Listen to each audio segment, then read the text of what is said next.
Hi, YouTubers. I am Michele Cuke, yours truly. I look terrible, but I don't really feel like anyone's going to look at these videos. They're really for me. So when I'm driving, I can listen to myself because I just learn better that way. I'm I guess a audio learner, like hearing it. I don't know. I have so many different learning styles, but anyway, excuse the way I look. So I want to look at research methods, and this is very beginner.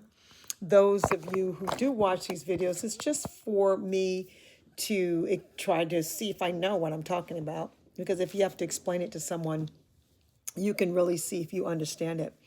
But research methods are known in the educated community. And so, if you're a nurse midwife or a certified professional midwife, you want to be able to hold a conversation with other healthcare professionals, and they may look at, you know, research findings, evidence based practices, and you want to be familiar with some of the terminology and some of the things that are going to be said. And also, too, now that we have the internet, people go on the internet and they hear something on YouTube and they run with it.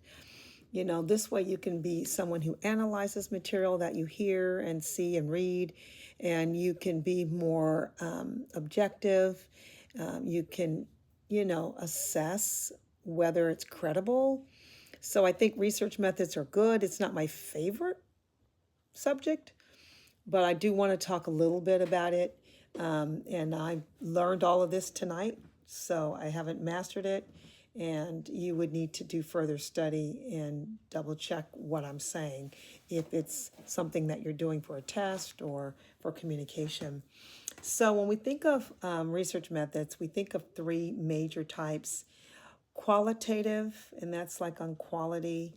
Quantitative is how much, it's numbers, and then a mixture of the two. So I'm just going to deal with the first two because that's all I got through with tonight. So we're going to look at 5 techniques for both of them. So we're going to look at qualitative, and we're going to look at 5 techniques and just touch on them a little bit. So one technique is in-depth interviews, and you would get a population and you would interview people. So I've got 20 postpartum moms, and I want to know how they felt they were treated or how they were able to participate in their care. And I would ask them, and I would find some way to see if I can identify trends and patterns or things that could be applied to practice. So that's in-depth interviews. It's where you interview someone.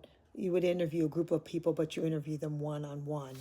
The second one is focus groups, and that is basically dividing people up in groups and then, asking a question and letting the groups answer it. So you would get difference of opinion. How do you feel about, certified nurse midwives versus, certified professional midwives? So you could ask questions like that. How do you feel about home birth versus a hospital birth? You can, have the groups break up, and then you can ask questions and get some understanding there.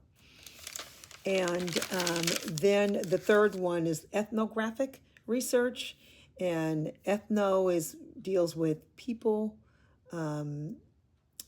groups, cultures.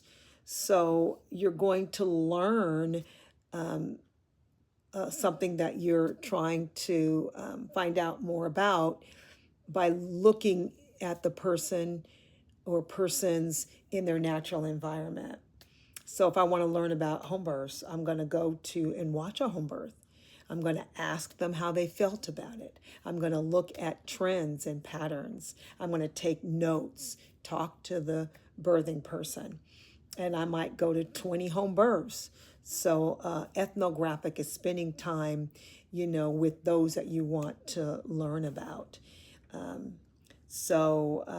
How do midwives provide care in home births?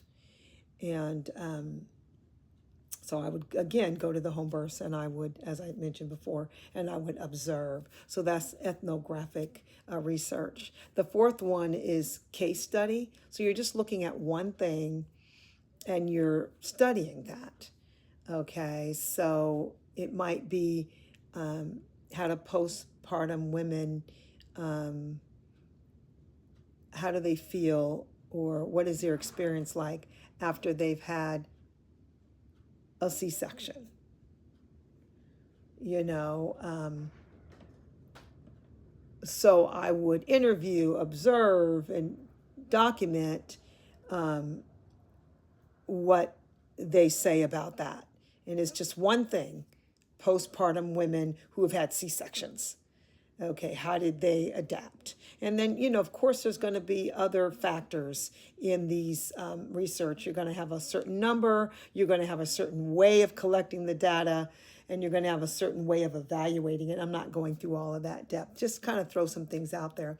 And then content analysis is pretty much like it says. I'm going to analyze content, whether it's a video, whether it's a speech, or written material.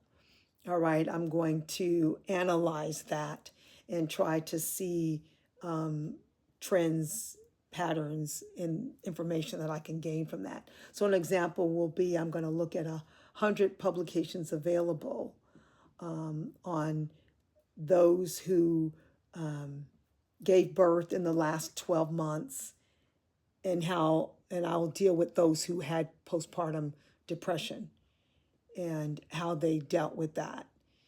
So that's an example of content analysis.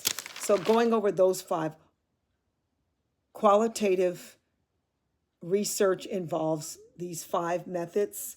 It's going to be in-depth interviewing people one-on-one, focus group, interviewing people in groups, ethnography, going to an environment where the people is that I want to learn about, and I watch them in that environment. Case studies, I look at a single case. One thing I'm looking at, C-sections, episiotomies, perineal tears, breastfeeding, just one thing, and I study that. And then content analysis is when I look at communication, whether it's verbal or written, and I analyze that. And in all these situations, there's going to be methods, systematic, strategic methods on getting that data and analyzing it. So now let's go to quantitative, okay, which is usually numbers. You know, 50% did this, 40%, 50% did that, 60% did that, 40. So it's dealing with numbers, and there are 5 techniques with that as well. So there's survey and questionnaires. Okay, there's experimental research where I would manipulate things to see a cause and effect. The effect of continuous labor support on pain levels. So I'm going to experiment and give lots of support, maybe a doula, and compare those that had a doula, right, to those that didn't. And we would see that, they said that there was less pain when they had continuous labor support. Longitudinal studies are just like it says, long studies. So you follow a pattern long term. Okay, you're going to track the same subject over a long period of time.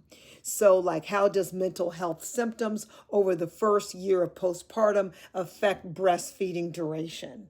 So I'm going to follow that long term so I can see what happens in the long run. So these studies are going to give you some really good information. The fourth one is cross-sectional studies.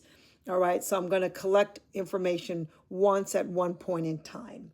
Okay, what proportion of pregnant women participate in exercise during pregnancy? So at one point in time, they come for prenatal care, and I'm going to ask that question just once. And again, I'm going to see what kind of data I get from that.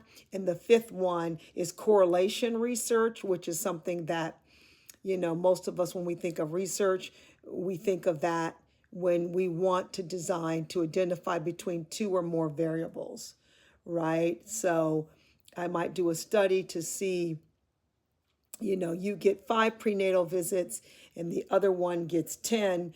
And then we look at the outcome and we'll say, wow, the one that had 10 prenatal visits had less C-sections. We can't say it's correlation. We can't say the more you have, the less C-sections, but we do see a correlation there, even though we can't say one caused the other.